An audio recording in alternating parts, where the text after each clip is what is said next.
睇啦，最靚就係佢咧有別於普通牛仔褲，因為佢配咗個 lace 嘅一個包邊，咁同埋咧會見到咧佢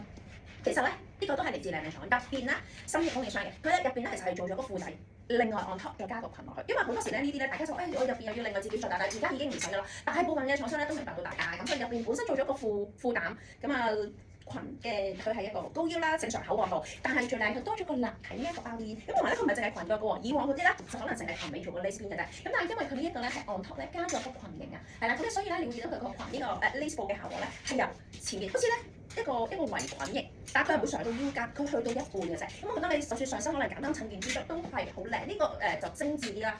但係布料冇彈性啊，雖然佢後腹咧係後腹都唔係最緊密，全件咧做翻個正常嘅啫。我而家着係啱啱好啦，所以最好係細中啊，最緊要留意翻你個座位。咁啊，如果大家想睇翻詳細嘅尺寸圖嘅話啦，亦都可以輸入翻關鍵字或者上我哋官網直接去瀏覽翻，去到譬如你揾住呢個款圖啦，拉到底部咧有晒詳細嘅尺寸嗰個嘅 size 俾大家㗎啦。咁啊呢一條由於冇彈性啊細中啊，咁佢本身咧屬於一個高腰款啦，得一個顏色嘅啫，呢個就正常嘅牛仔，即係唔太深唔太淺啦。本身咧腰間咧有耳仔位可以俾你另外自己加腰 belt 嘅，咁但係呢一啲咧又係啦，個長度咧另要俾大家知。咁我覺得安全嘅，同埋佢本身有個褲仔膽啊嘛，咁啊只需要你身高唔超過170就已經 OK 㗎啦。同埋咧你會見到我哋好少呢啲長度嘅短裙嘅，咁啊靚靚如果想揾短裙款啦，同埋係特別啲嘅話，咁就可以注意翻呢一點。